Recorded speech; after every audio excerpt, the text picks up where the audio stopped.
makers of Campbell Soups present The Campbell Playhouse. Orson Welles, producer.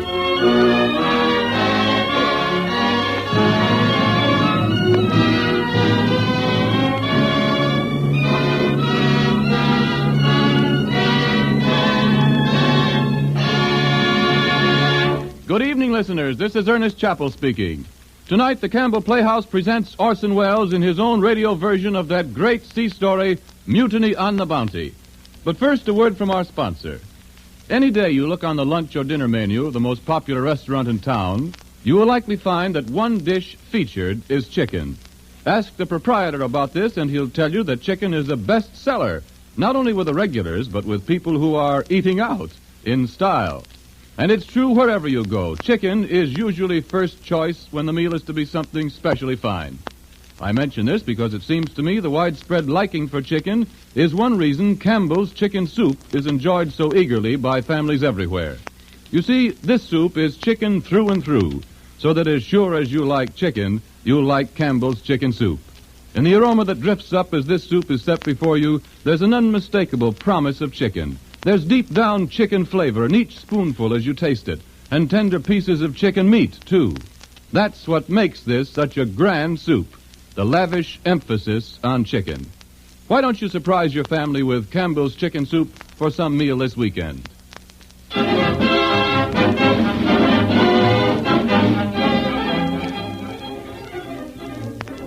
Good evening, this is Orson Welles. On the 12th of September, 1792, there occurred in England the most remarkable court-martial in maritime history. 7 naval officers and men were on trial for their lives before the Lords Commissioner of the Admiralty on charge of high treason. Revelations at this trial of conditions prevailing on the ships of the British Navy came finally to exert a powerful influence in humanizing the administration of the world's navies and making more tolerable life at sea.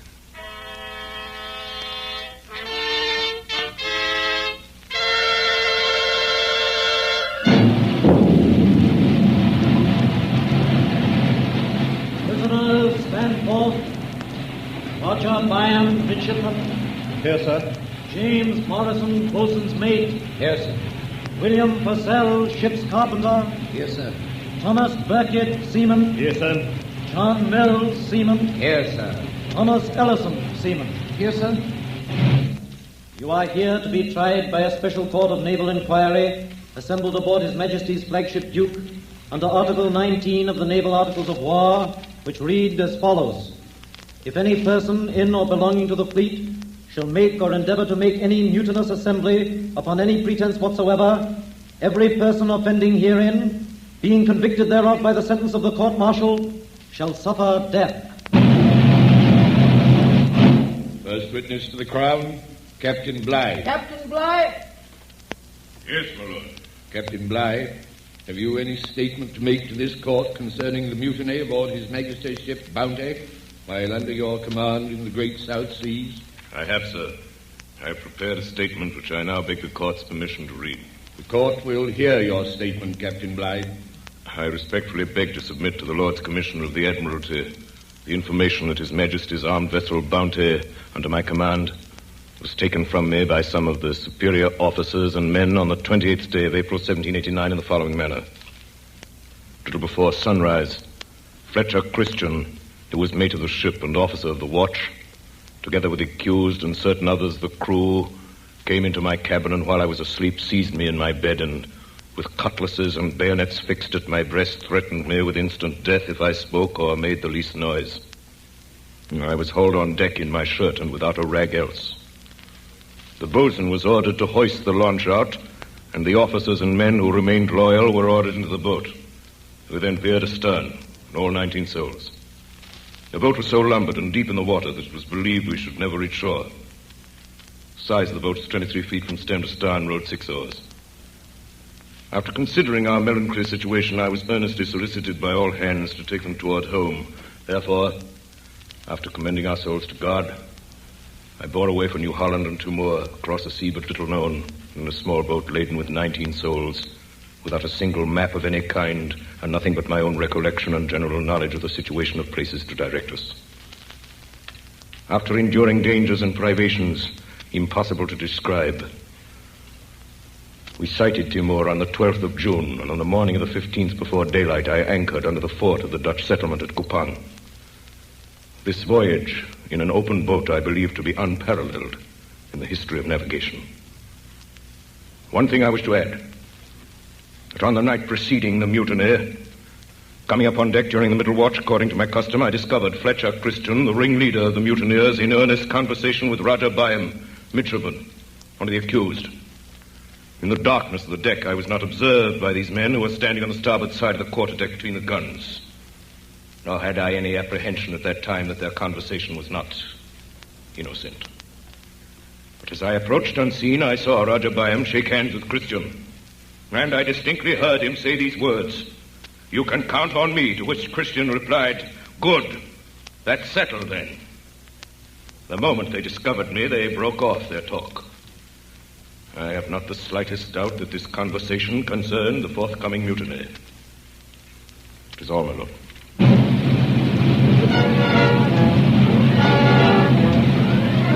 Roger Byam, stand forth. Roger Byam, you have been accused with others of mutinous and piratical seizure of His Majesty's armed vessel Bounty. You have heard the Crown's witness. Roger Byam, do you plead guilty or not guilty? My lord and gentlemen, I declare before God and the members of this court that I am innocent, that I have never been guilty either in thought or in deed of the crime of which I am charged. Roger Byam, the court is now ready to receive whatever you may have to say in your own defense.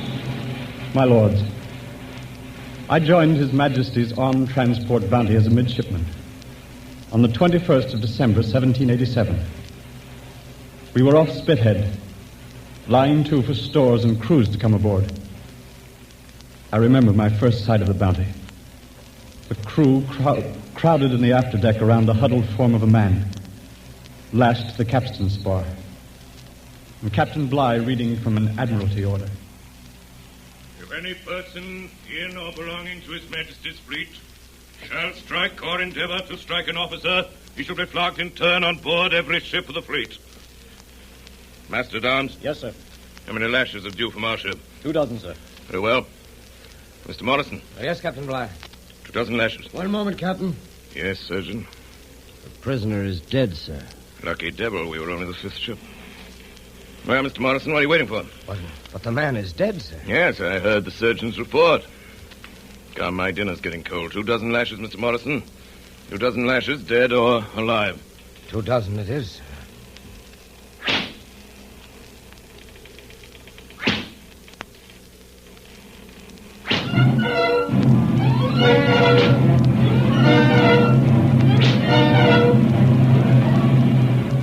On the morning of the 23rd of December, with 45 officers and crew aboard, and as the guns of the fleet fired a farewell salute, the Bounty set sail for Tahiti and the great South Seas.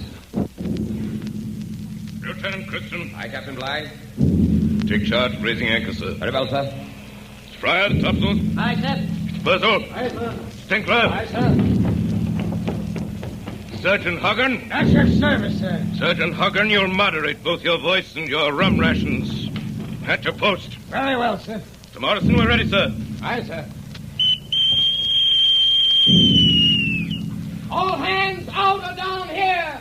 Lash and carry. All men to their stations! All men to their stations! Hold short, men. Close the topsails. Are you asleep on the foreloops? The main topmen off the yard, are you alive? You crawling caterpillars! Way anchor, men! Yo heave ho! Yo heave ho! The foreguard! Ho! Get the mainsail at us! Ho! Heave hearty! Ho! Heave hearty! Ho! Heave ho! Lord the main tack, be lively! Ho! Heave ho!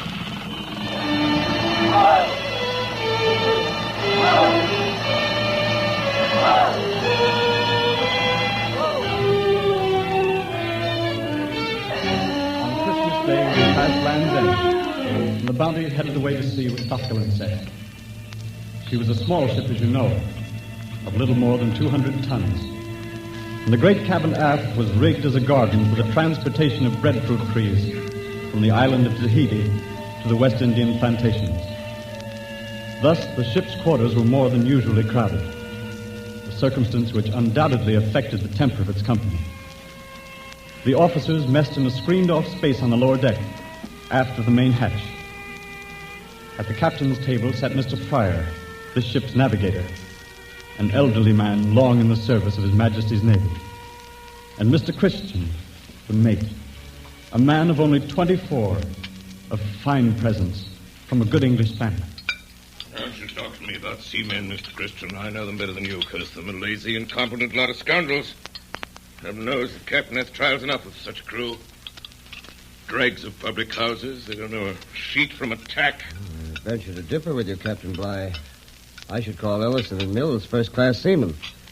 Even Burkett, though he may be willful... Willful, eh? Burkett's an insolent hound. I have my eye on him. Slightest report of misconduct, I'll have him seized up and flogged. If I may express an opinion, Captain Bligh. Yes, Mr. Christian. Burkett's a man to tame with kindness rather than with blows. La-di-da, Mr. Christian.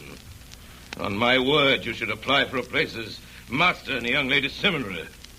Kindness, indeed. A fine captain you'll make with such ridiculous notions. Our seamen understand kindness as well as they understand Greek. Fear is what they do understand. Without fear, mutiny and piracy would be rife on the high seas. There's some truth in that, sir. I can't agree. Seamen don't differ from other Englishmen. There are some, the best of them, who will follow a fair and kind officer to the ends of the earth. Rot. So as I trust them as the end of a yardarm. If you have to talk such nonsense, Mr. Christian, don't do it in my mess where I have to listen to you.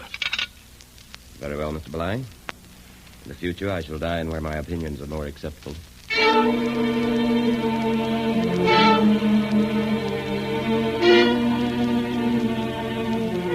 From that day on, and for the rest of the voyage, Captain Bligh took his meals by himself in his cabin.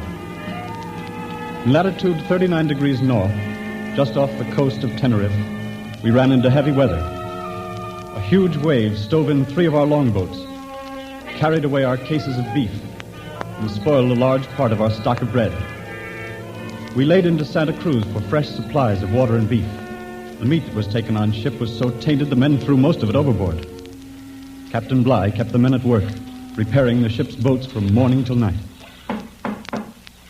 Captain Bligh, Yes, Mr. Fryer. men are asking when they can start shore leave, sir. So they can get drunk in the taverns, I suppose. We've been at sea nearly 8 weeks, sir. Maybe 8 months before they set foot in land, and might just well get used to it. No shore leaves, Mr. Fryer. Aye, sir.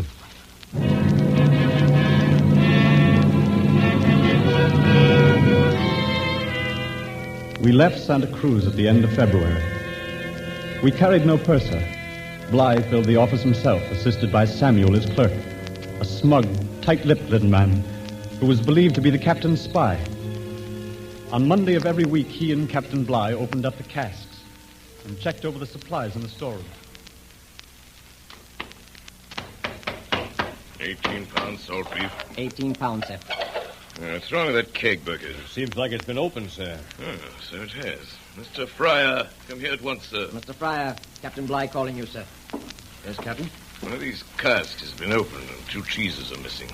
Well, they may have been short-weighted when we were provisioned, sir. They were not, Mr. Fryer. I checked them. These cheeses were stolen. Well, perhaps you'll recollect, sir, that while we were at Spithead, a cask was opened by your order and the cheeses carried ashore. Hold your tongue, Burkett. Boat is manned by a pack of thieves. Surely, Captain, you don't think that You're I... all in collusion against me, officers and men. But I'll tame you, by heaven I will. I'll make you eat grass before I'm done with you. Stand up. Yes, sir. If the allowance of cheese is stopped, and the officers too, mind you, until the deficiency is made good. Yes, Captain. And Burkett, if I hear another word out of you, I'll have you seized up and flogged to the bone. Samuel, you lock the storeroom. Bring the keys to my cabin.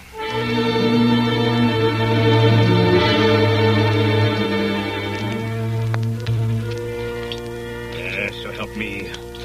Bligh ordered those 2 cheeses taken out at Spithead. I can back you there, Burkett. I carried them myself. 2 cheeses and a cask of vinegar to Bligh's house. So that's the game, is it? Lining his pockets by starving us. Curse his blood.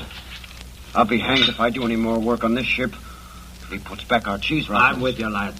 No more work by any in this mess. And I'll give the word to Quintal's and he'll pass it on. No more work. No more work. No more work. No more work. No more work.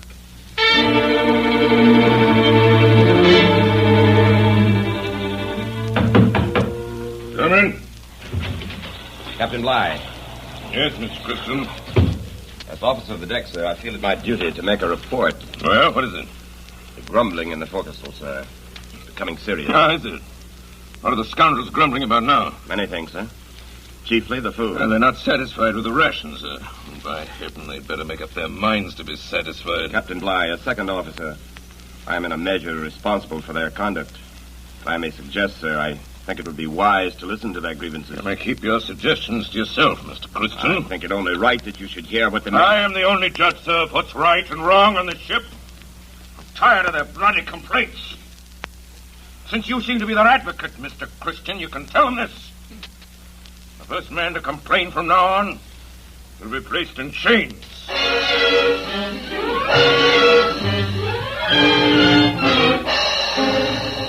About 100 leagues off the coast of Brazil, the wind chopped around to north and northwest, and the Bounty lay becalmed. Here another incident occurred to aggravate the resentment of the men. We'd been at sea 6 months, and for 10 weeks now, outside of the officers' mess, there had been no fresh food of any sort on board the Bounty. Taking advantage of the calm, the crew employed themselves with fishing for shark, with pieces of rotten pork for bait. There goes, look, the shark! Right under the bows. Give him the bait there. Strike the line. Thinking of lads, look smart. Got him, Burkett? Hook, by heaven! He's on. He's a big one. Go to the moon, Hammerheart is on deck with him. Heave ho! Heave ho! Here he comes. Heave He's a big one, all right. Heave ho! That'll settle him straight again now. At him, boys. At him with your knives. Slice him up, men. Careful there, Mills. With that cutlass, watch where you're cutting. Shark meat's good eating. It's better than dried dog's meat any day. Look out. Someone's coming. It's Samuel. Samuel. Captain Spy. He doesn't get a scrap of the shark's meat. You hear, men? Not a scrap. A fine catch, eh, man? I say it's a fine catch of fish you got there. I must have a slice, eh, Mr. Burkett? So you must have a slice, Mr. Samuel. Well, I must have a glass of grog and a stiff one, too. If you eat shark today... Come, my good man. You have enough fish there for a dozen. You have enough grog stored away for 1,000, by heaven. It's for the captain's table I want it. Catch him a shark yourself. This is mine. He gets the best of the bread and the pick of the junk cask as it is. You forget yourself, Burkett. Come, give me a slice. That large one, and I'll say nothing. Devil with you. You take your slice right in your sneaking face.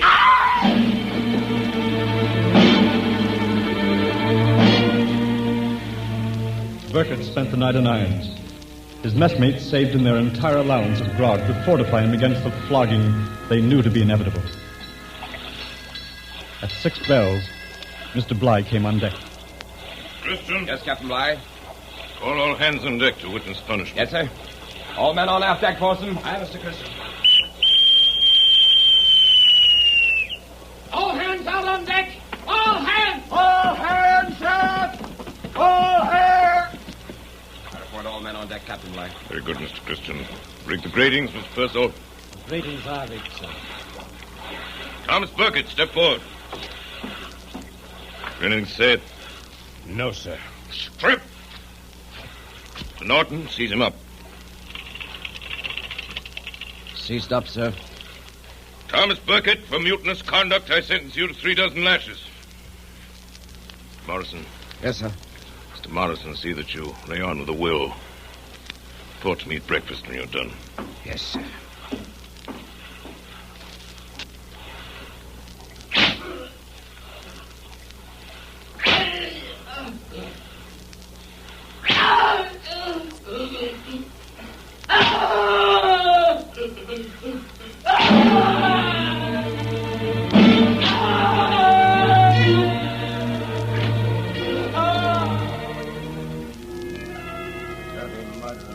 Did you see Burkett when they cut him down? Black in the face he was. The bone showing through the flesh. And now the old devil's got Purcell in irons. I say, Mr. Fryer and Bligh ain't speaking no more. Pretty past that for a ship what's got half the world between her and England. Wait till we get back. must be a day of reckoning for old Bligh. Aye, and maybe before we get back. What are you saying, Mills? We gotta get back to England, don't we? We could get back without Bligh if we had to. There's a man that can take the bounty home. I ain't a better man than Bligh. Christian, you mean? Christian. Yeah, that's right. Mr. Christian. Mr. Christian.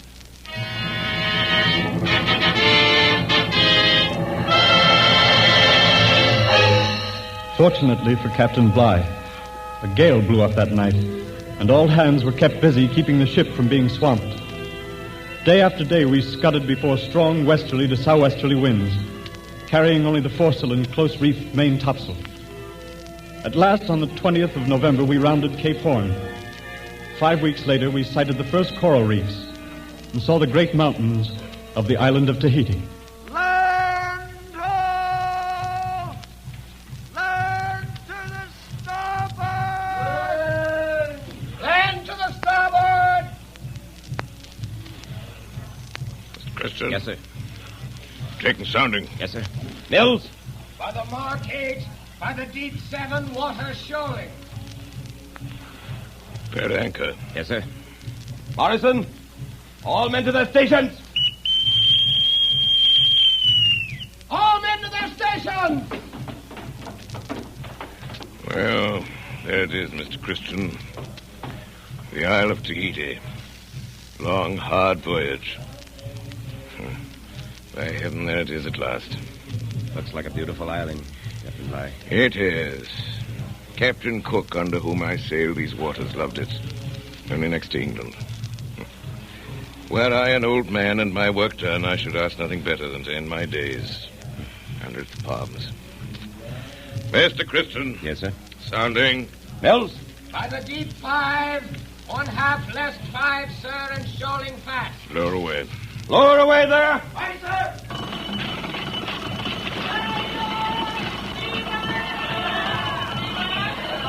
Natives coming aboard, sir. Lower the line. Aye, sir. Mr. Christian. Yes, sir. Set a watch. See that those thieving yellow devils don't steal anything when they come aboard.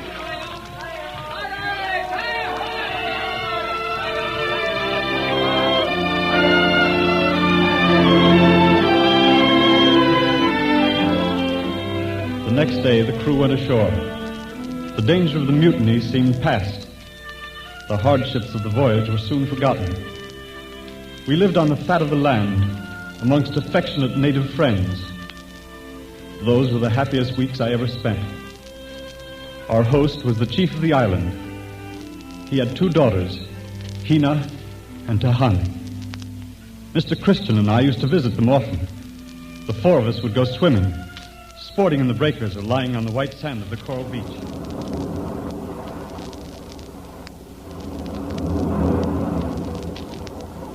Hina. Yes, Byam. The tide is high. Swim with me out to the reef underwater. How about it, Christian? Oh, Byam, you're not lazy enough for the South Seas. I'll stay here with Tahani. Ready, Hina? Ready? Come.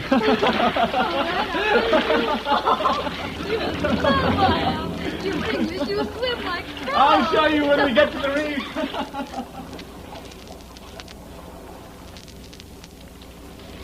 Christian? Yes? Are you a chief in your own land? Small one, perhaps, Tahani. I knew you must be. And have you no wife? None. I have no husband. Tahani. Why do you stop? Tahani is listening. When the ship sails, Tahani, I must go with it. But it will be 2 moons before the ship sails. 2 moons are soon past, Tahani.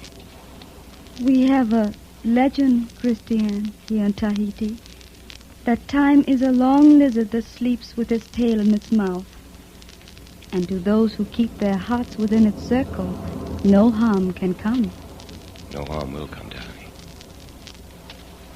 What are you doing with those flowers? Tahani make a wreath to go around your neck. White flower, long stem. What do you call it? This one, the tafano. Looks like the lotus. In my country, we have legends too, Tahani. In my country, they say a sailor who once tastes the lotus never goes home.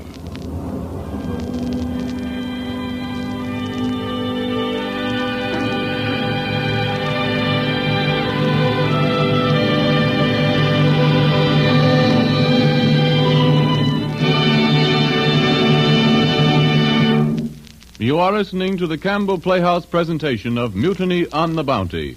We pause now for station identification. This is the Columbia Broadcasting System.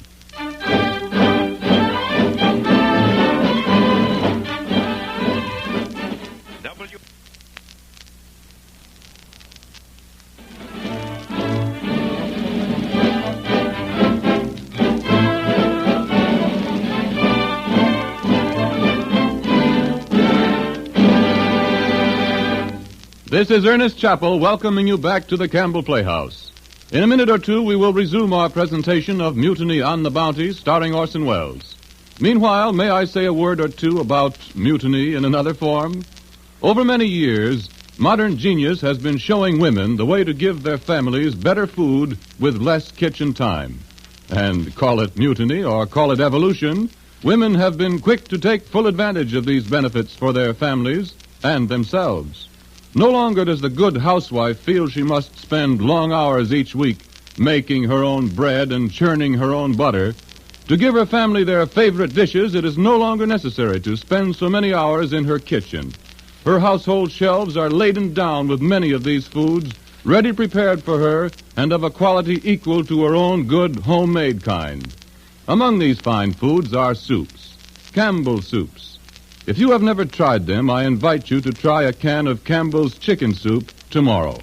I cannot think of a finer way to introduce you to Campbell's soups than that. Once you've tasted Campbell's chicken soup, I feel certain you'll be convinced that soup making at home is a task you can well turn over to Campbell's chefs. And now, back to the Campbell Playhouse presentation of Mutiny on the Bounty, starring Orson Welles.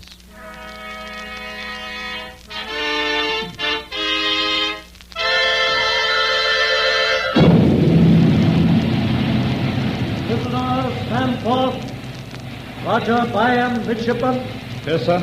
James Morrison, boatswain's mate. Yes, sir. William Purcell, ship's carpenter. Yes, sir. Thomas Burkitt, seaman. Yes, sir. John Mills, seaman. Yes, sir. Thomas Ellison, seaman. Yes, sir. Roger Byam, have you anything further to say in your defense? I have, my lord. Toward the end of March, it became evident to all hands that the Bounty would soon sail.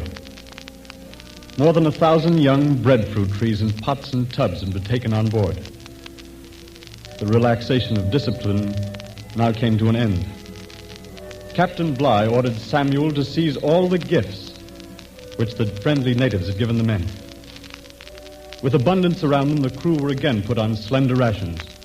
2 of them, deserted to the hills, were caught and severely flogged. On our last visit ashore, Mr. Christian was more than usually silent.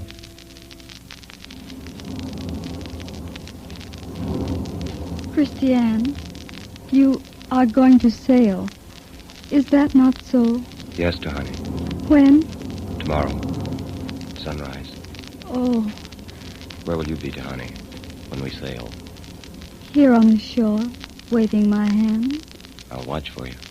Christiane, will you think of Tahani sometimes in your own land? I will not stay in my own land. I shall come back, Tahani. Here, Christiane, these are for you. Black pearls. Tahani, where did you get these? I swim very deep one morning off Coral Reef. Our people say pearls make men never forget. Your people say right, Tahani. And I shall wait, Christiane. I shall wait for you to come back. And every noon I shall watch for your ship. Me aloha paoli, Christiane. Me aloha paoli.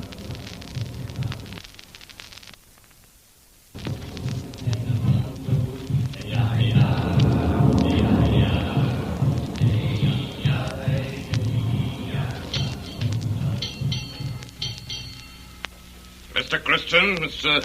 Byam, you're late. Both of you. I'm sorry, sir. I didn't realize... Is that no definite time for our return, Captain Now, wait Bligh? a minute.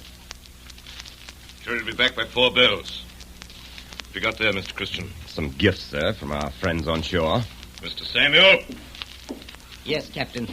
You will take charge of these Indian curiosities which may be useful for trading in other islands. Yes, sir. One moment, sir. These things were given me as gifts for members of my family in England. Mr. Samuel, who heard my orders. Your bundle, Mr. Christian. Captain's orders. Very well, then. Take it. Mr. Christian, you still have something in your hand. Come, let me see what it is. Well, a pair of pearls. They appear to be remarkably fine stones. Yes, sir. Give them to Mr. Samuel, please. Black pearls are highly prized in the Friendly Islands where we shall do some trading. Surely, sir, you won't take these. They were given to me by a very close friend. Hand them over to Mr. Samuel. Captain Bligh, I've obeyed every order you've given me, and some of them with the utmost distaste. But this I refuse. I intend to keep this gift, sir, as long as I live. Very well, Mr. Christian. I accept your refusal, and I shall remember it.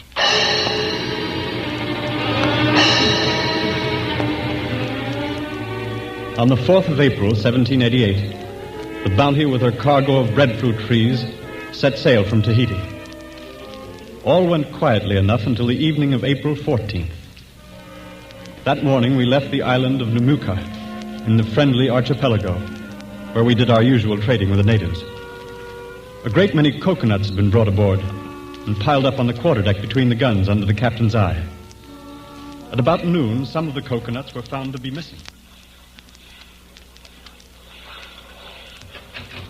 Mr. Morrison. Aye, sir.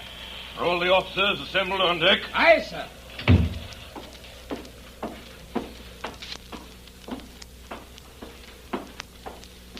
Gentlemen, attention. I regret to inform you that several coconuts have been stolen. I expect you to help me find the culprits. Well, speak up. Speak up! Some of you must know the guilty party. Mr. Christian, step forward, please. I wish to know the exact number of coconuts you purchased for your own use, Mr. Christian. I really don't know, sir. Oh, you don't? But I hope you don't think me so mean as to steal yours. Yes, I do think so. You must have stolen some of mine. You'd be able to give a better account of your own. You may be officers, but you're rascals and thieves. The lot of you! I'll break the spirit of every man of you. You'll wish you'd never seen me before we reach the Indies. Mr. Samuel! Yes, sir. You'll stop the officers' grog until further orders. And instead of a pound of yams per man, you'll issue half a pound to all the messes. Understand? Yes, sir. And by heaven, I'll reduce you to a quarter of a pound if I find anything else missing.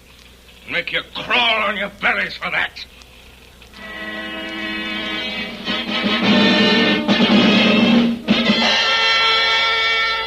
It was feverish hot below deck that night, and there was an uneasy stirring in the forecastle. I couldn't sleep and went up on deck. It was then about 1 o'clock, and with the exception of the watch, there was no one on deck but Tinkler, curled up asleep under one of the guns. Mr. Norton, the watch, was standing at the rail on the opposite side of the deck. I could make out his form standing in the starlight. Someone appeared at the after ladderway. Who's that? Oh, it's you, Byam. Oh, hello, Mr. Christian. Have you seen Captain Bligh tonight? Did you know that he invited me to sup with him? Why? Can you tell me that? After spitting at me, wiping his feet on me, sent Samuel to ask me to his table. He didn't go? After what happened, I should say not. Maybe he's got a conscience, Christian. His invitation might have been a way of letting you know he was sorry. I might have believed that once, but not now. Byam, we're in his power, officers and men alike. He considers us so many dogs to be kicked or fondled as he pleases. There can be no relief, none, not till we reach England. Heaven knows when that'll be. Heaven knows if I can stand it till then. Heaven knows if the men can stand it. Byam. Yes, Christian? Something I wish you'd do for me. On a voyage like this, one never knows what may happen. If for any reason I should fail to reach home, I'd like you to see my people in Cumberland. That'd be too much trouble for you? Oh, not at all, Mr. Christian. Just before I joined the ship, my father asked that I make such an arrangement with someone on board. In case anything should happen, he said that it would be a comfort to him to talk with one of my friends. Oh, you can count on me, sir. Good. That's settled, then. Well, Mr. Christian. You're up late. Yes, sir. And you, Mr. Bligh. Can't you sleep? It's very warm below, sir. I've noticed it. A true sailor can sleep in an oven if the case requires, or on a cake of ice. Good night, Mr. Byam. Good night, Mr. Christian.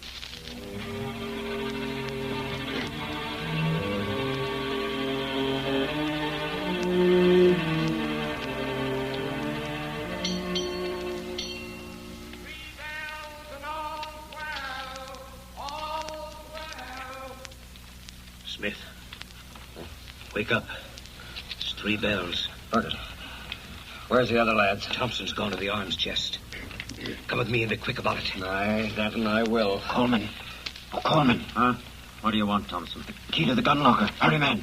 It's hanging above the hatch. Thompson, is that you? Aye, Burkett. What did you get, man? 10 muskets and a brace of pistols. Pass them around, mate. Smith? Aye, I'll take one. Quintal? Aye, give me one with a bayonet. Ellison? Thanks. Churchill? Aye, I'm with you. Where's the rest of the lads, Burkett? On the aft deck. They see Mr. Christian. Aye, we need Christian, we do. He's the man that'll rid us of that swine. Aye, Christian.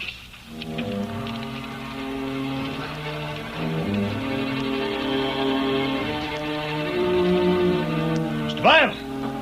Mr. Byam, get up! Yes? Yes? Put on your clothes! There's no time about it. Oh, what is it? Have we been attacked? Have we been attacked? No. We've taken the ship. Captain Bligh is a prisoner. What? Burkett, are you mad? Have you any idea what you're doing? We know what we're doing. Bligh brought all this on himself. Now, by heaven, we'll make him suffer. I'm going to shoot the dog. Don't you try any of your young gentlemen's ideas on us, or we'll murder some more of you. Seize him up, Burkett. They're not to be trusted. Hold your tongue. Mind the gun locker. Come, gentlemen, hurry into your clothes. Oh, Quintal. Yes, Burkett. Stand fast by that door there. No one's to come forward without my orders, you understand? Come on, Now then, come on, get boys. going. Up the ladder way. On deck with you. Captain Bligh! Stand back. Don't move a step. Isn't there a loyal man among you? Will you hold your tongue, Mr. Bligh? Or shall I shove this bayonet into your ribs? Go ahead, Christian. Murder me. Go on ahead. I'm master of this ship now, Mr. Master Bligh, and of by the heaven, ship? I'll stand no more of your Christian, abuse. you traitor! I'll see you hung. I'll have you flogged. Hold your tongue or you're dead this Lift instant. the dog's throat. Let him have it. Quiet! Quiet, the lot of you. I'll give the orders on this ship.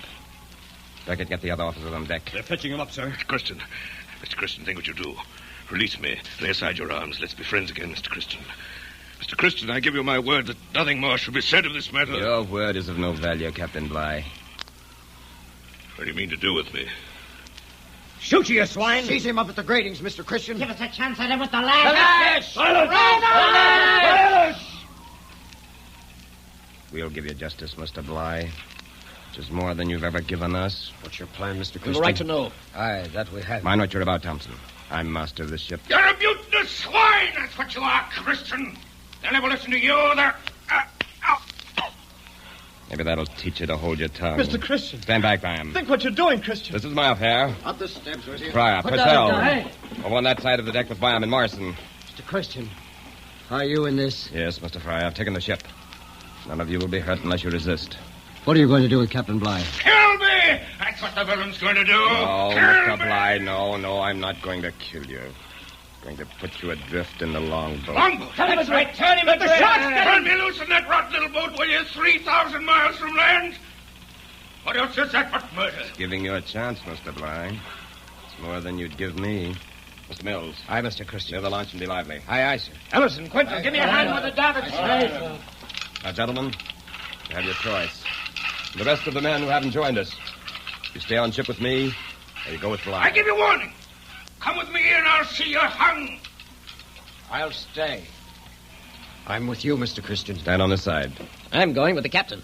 Not me. Over here, then.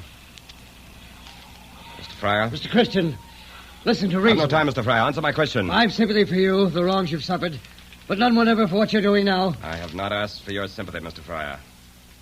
Mr. Byam, what's your decision? Mr. Byam. I shall go with Captain Bligh. Very well. Over here, then. On that side. Purcell? No matter what I think of Mr. Bligh, I know my duty as an officer. Mr. Purcell, I shall remember that. All that are going. Mr. Bligh, ready to man the launch? She's ready to lower, sir. In the boat, men. First, Mr. Bligh. I'll never leave my ship of my free will. Very well. Carry him, men. Into the longboat with you. Stand back. Stand back, gentlemen. Beckett, keep your musket ready if anyone makes a move. That's it. Into the boat, men. Keep him in, lad. Now, the rest of you, Fry, Purcell, Nelson, all of you that are going, keep moving. Allison's up in the supplies. In you get. We can't take any more. Christian, we can't take any more. Don't send it anymore. She's overloaded, Christian. She's overloaded with swamp. No more men. Don't swamp the boat, men. I'll see that justice is done yours. Very well. Back the rest of you by him. Get back. Yes, Mr. Christian. Lower away, men. Aye, sir. Lower away. One more chance, Christian. One more chance to surrender. Too late for that now, Mr. Bligh. You'll pay for this, every one of you. You'll pay. Give us some cutlasses at least, Christian. Some maps. Allison, throw down some cutlasses. Aye, sir. You cowards! Are these all the arms you'll give us? You'll get a belly full of lead. They're off and turn on the swivels on him. Give him a whiff of grape. Aye, miss, we will. Away from that gun, Quiddle. I'll put you in irons. Cast off there below. You scoundrels! Murderers! Traitors! I'll have vengeance on you. I'll see you swing a yardarm before 2 years have passed. If I have to go to the edge of the earth to get you.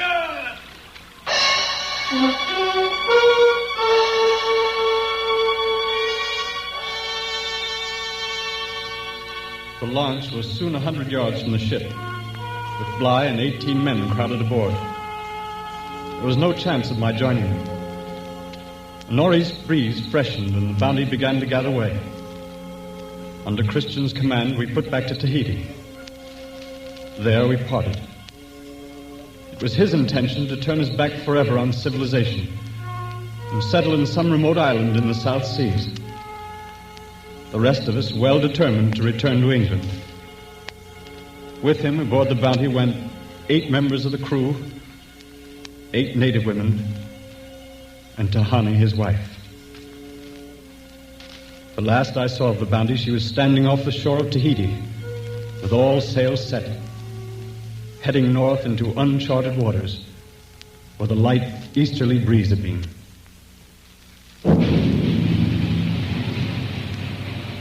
Prisoners, stand forth. Roger Byam. Here, sir. James Morrison. Here, sir. William Musprat. Here, sir. Thomas Burkitt. Yes, sir. John Mills. Here, sir. Thomas Ellison. Yes, sir. Do any of the accused have anything further to say in your defense? No, my lord. No, my lord. No, my lord. No, my lord. No, my lord. Having heard the evidence produced in support of the charges made against you, and having maturely and deliberately weighed the whole of the evidence, this court is of the opinion that the charges have been proved against you. It doth therefore judge that you shall suffer death by being hanged by the neck on board any of His Majesty's ships of war not later than 1 month from this date, and at such a time and such a place as the commissioners for executing the office of Lord High Admiral of Great Britain and Ireland shall, in writing, under their hands, direct.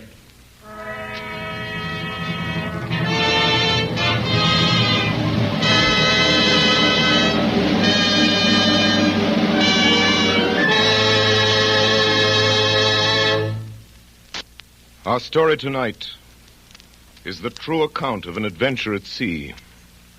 It is not fiction, it is history. And history seldom accommodates us with a happy ending. The boundaries of fact reach farther than the boundaries of romance. And even when the last of the principles of any action have died, it cannot surely be said that any human event has ended in the sense that a story ends. If our hero tonight was Captain Bligh, then our story concludes with the fulfillment of his promise. For Captain Bligh, sailing without charts or instruments, against thirst and hunger, against heat and cold, after 41 perilous days on the open sea, brought the launch of the Bounty with its crew of 19 souls into the Dutch port of Timor, 3,618 miles from where they had been set adrift. He kept his word, returned to England, brought 7 of the mutineers to trial and saw them convicted to treason and condemned to death. If our hero was Roger Byam, then the story still has a happy ending. For in spite of Captain Bligh, and quite in keeping with the best traditions of melodrama, he was reprieved from hanging at the 11th hour and lived to marry a girl and to become a captain in the British Navy. As to Mr. Christian, the end of his story has not been written. It has been told that with his wife Tahani and a few of the mutineers, he sailed the Bounty far off the trade lanes to an island they called Pitcairn. They may not have lived happily ever after, but for almost 150 years their descendants have continued in existence, free from the bondage and misery against which Fletcher Christian rebelled.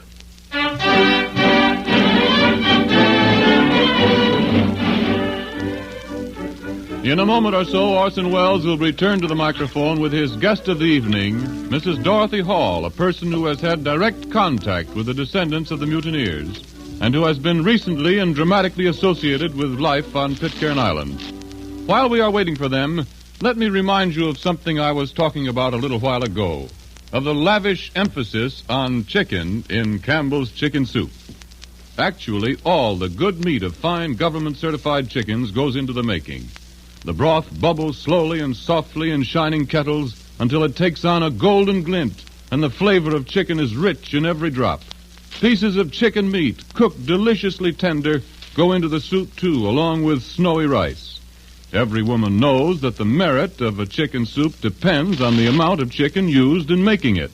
And since that is so, then as surely as you like chicken, you'll like Campbell's chicken soup. You'll like it for lunch, for supper, for family meals, whenever the idea of chicken sounds good. Why not put Campbell's chicken soup on tomorrow's shopping list and have it this very weekend? And now, Orson Welles. Ladies and gentlemen, the last, or at least the latest chapter in the strange story of the mutiny on the Bounty, we're going to tell you tonight, before this broadcast is over. It was written only last summer, and only a few miles from this studio.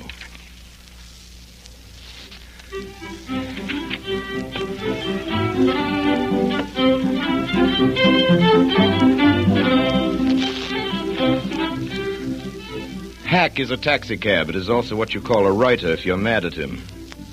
Quack is what Donald Duck says, and what you should never call a doctor. Ham is the most distinguished reference you can make to an amateur radio operator.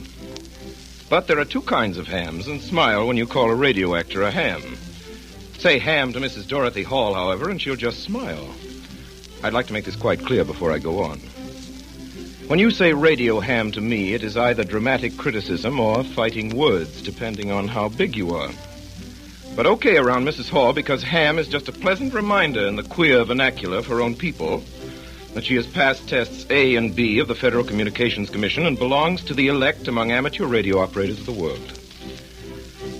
Mrs. Hall's kind of ham pioneered radio. Mrs. Hall's kind of ham stays up late and gets up early, eats irregularly, rescues flood victims, and talks like an E. Phillips Oppenheim spy into an H.G. Wells machine, thinking nothing of such phrases as QRM, QC, QRT, and QSL, the exact meaning of which I am not entirely certain. 88, however, means love and kisses. This I have committed to memory in several languages. 88. Y15KG is what Mrs. Hall assures me she calls His Royal Highness Crown Prince Faisal Ghassel of Iraq. I said Crown Prince Faisal Ghassel of Iraq.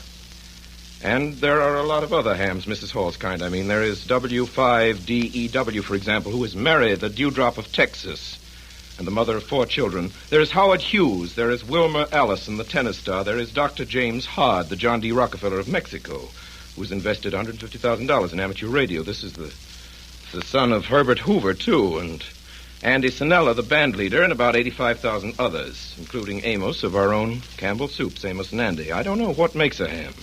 Mrs. Hall's kind, I mean. But I do know that it's very lucky for an awful lot of people that hams do exist. And 214 of those lucky people are especially lucky and especially grateful to Mrs. Hall. They are the 214 great-grandchildren and great-great-grandchildren and great-great-great-grandchildren of the crew of the HMS Bounty.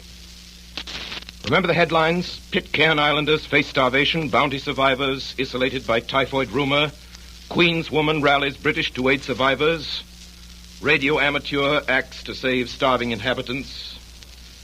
Well, that was only last summer, and only last summer it was that the rumors of a dangerous epidemic forced the little island into a tragic quarantine that threatened to erase all life from Pitcairn. That same Pitcairn, that same paradise that Mr. Christian and the rest of them founded 150 years ago in tonight's story. What happened was this. Stories of a contagious disease on Pitcairn Island spread faster than any disease through the islands, from Panama to Tahiti, from Samoa to New Zealand, and boats, all of them, from the biggest traders to the littlest tramps, kept off. The harbor was closed. Pitcairn Islanders watched them, boats with food and, most vital, with medical supplies, sail past them almost within shouting distance and away into the sky. And so it was that slow death and death by torture faced a community in the very presence of civilization, faced a people whose ancestors had known this torment and this kind of death. And here's how another chapter was written in the saga of the Bounty. Andrew Young, descendant of midshipman Edward Young, latitude 25 minutes, 4 seconds south, longitude 130 minutes, 6 seconds west, fighting time, fighting the ebbing power of his radio transmitter, found an old friend in the ether whom he knew well and whom he had never seen 7,740 miles away. A colleague in the great good fellowship of radio hams. Found and gave the word to Mrs. Dorothy Hall, 18618 Williamson Avenue, Springfield Gardens, Queens, Long Island, New York. And here she is. Mrs. Dorothy Hall, who picked up the message and gave it to the world. I'd like you to meet Mrs. Hall. Good evening, ladies and gentlemen. Mrs. Hall, will you please read the entry which you made in your log on July 19th of last year? Certainly, Mr. Wells. Here it is. 4:38 a.m. While in contact with VR-6AY, he requested that I contact the British Consul that no ships had stopped for trading since May 25th, and they needed food and medical supplies. Mrs. Hall, when did help finally reach the islanders? Just 9 days after I received the message. They must be tremendously grateful for what you've done for them. Well, they're very nice people. I think you're understating the situation, Mrs. Hall. I must tell you that since Mrs. Hall rescued Pitcairn Island, I found out from other sources she's become what amounts to its unofficial consul general, purchasing agent, advisor, and guardian angel. Well, Mr. Wells, that's quite a title. Tell us, Mrs. Hall, what do you think is the outlook for the islanders? I'm afraid not so very encouraging. They are entirely cut off from regular professional medical attention, whereas they recovered from this epidemic, which incidentally has never been diagnosed. It is more than possible, particularly with the threat of cholera, that someday a ship will pull into the harbor and find no one alive.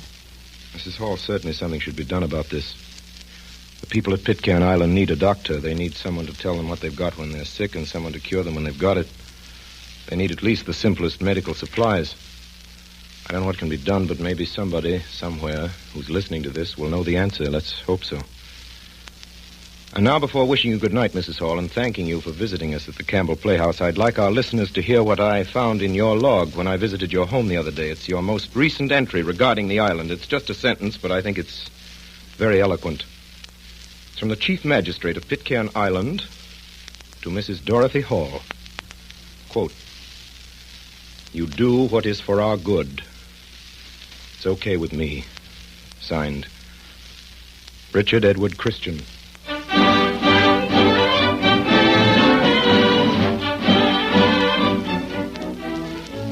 And now, ladies and gentlemen, just before I lose my voice and just before we say good night, just a minute of next week's story.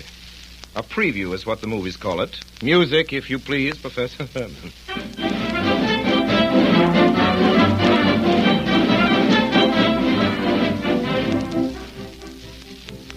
When Mr. Phippeny took the mules out of the traces to lead them down to the stream to drink, he noticed that his wife continued sitting on the spring seat staring ahead of her, and that Addie, now 10 years old, remained in the wagon under the canvas. When he came back, they were as before. Josephine, are you feeling all right? Fine. Don't you like this camping place? As well as any camping place. Well, what about supper? I don't plan to cook any more suppers in this fine, free out of doors. Well, how come? Tomorrow, Addie and I is going back to some town to live or die. Some town like Natchez. And leave me? We, too, are going back to that town to live or die. Perhaps Mr. Phippany's poker playing, in spite of his wife's frequent corrosive remarks about it, had given him some helpful training. At any rate, Mr. Phippany leaned down and began pulling at Breekstill's long ear. Breekstill? We all want to go to town, we do. We're ashamed of the old wagon. Who are we anyhow? Why, we're the chicken wagon family and ain't got no home except only such as this. Yes, Breekstill, yeah. We can't be chicken wagon people no more. It's disgraceful. We're ashamed. We're going to town, we is, Breekstill, and... Hey, we're going to town. And by dogs, we're going to the biggest downtown in the world. We're on our way to New York City. Mrs. Phippany screamed.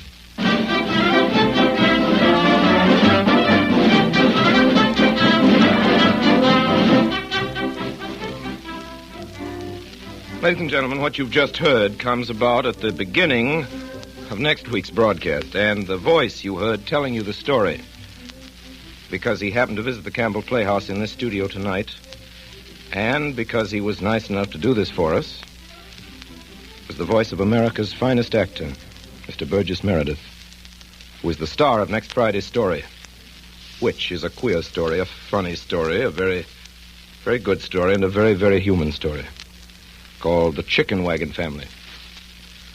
Until then, until The Chicken Wagon Family, Burgess Meredith, who is next week's star, my sponsor and I, and all of us on the Campbell Playhouse remain obediently yours.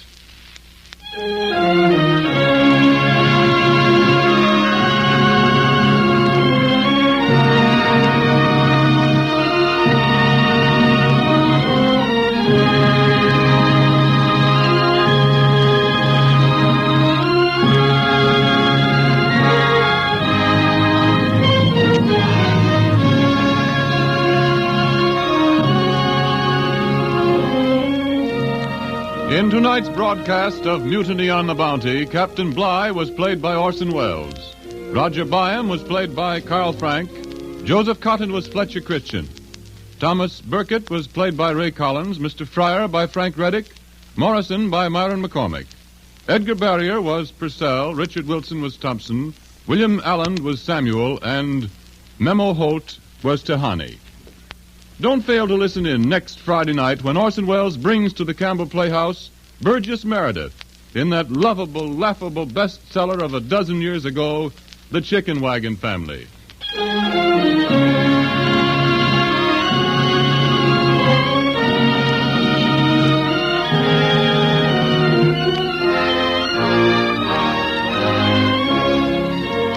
This is Ernest Chappell saying good night on behalf of the makers of Campbell Soups. This is the Columbia Broadcasting System.